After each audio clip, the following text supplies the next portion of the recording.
Today I had a Skype interview for a work from home online job. Like any job interview, I felt a bit nervous and anxious to get it over with. Was I going to totally bomb it? Or was I going to log on and take control like a boss? I had gotten ready an hour ahead of time, went over all the needed material, and made sure I had made contact with the interviewer. I was totally sure that I had fully prepared for the interview, which was going to be an hour long. Then the time came, the interviewer calls and my laptop totally restarts as soon as I answer. She calls me on my phone and asks if we should continue. I agree and ask if it would be okay to give me just a few minutes to get logged back on. Now my computer is back up and running. I bring up Skype and realize my Bluetooth headset is not working. Deep breath and sigh. I proceed to call the interviewer and we get connected and the camera won't work. Yet again another delay. She hangs up for a minute to let me adjust it. Finally, everything is up and working. Luckily she was quite patient and understood that technical problems can occur. After the interview began, I did great. I answered all her questions smoothly, knew the material as I had taken great notes, and I was confident. Needless to say, I have a follow-up interview coming up later this week. This scenario could have gone many ways, but I was able to overcome it by doing the following. I didn't panic. I apologized and made the interviewer know that her time was important to me.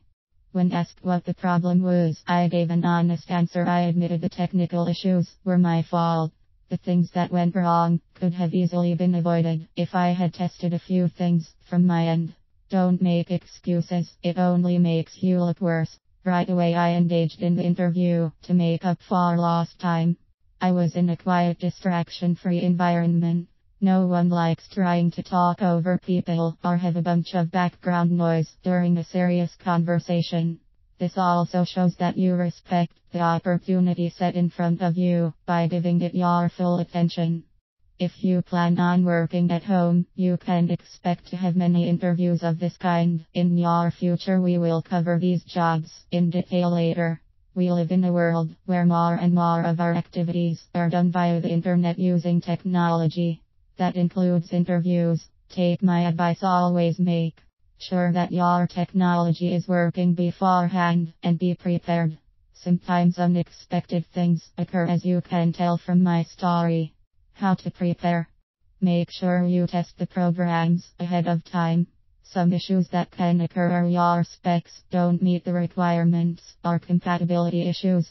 Install updates on a normal basis. If you are using external hardware, use it beforehand to ensure that it isn't going to malfunction during the needed time frame. Perform regular system maintenance on your PC. I recommend some kind of cleaner application, driver updater, and a virus/malware protection program that performs normal scans. Back up your files, whether it's on the cloud or a hard copy somewhere. There are a ton of free options out there to save your files online. I typically use OneDrive, which gives 30 gigabytes. When buying a piece of equipment, headset, webcam, and etc., never go cheap. Trust me, you will regret it.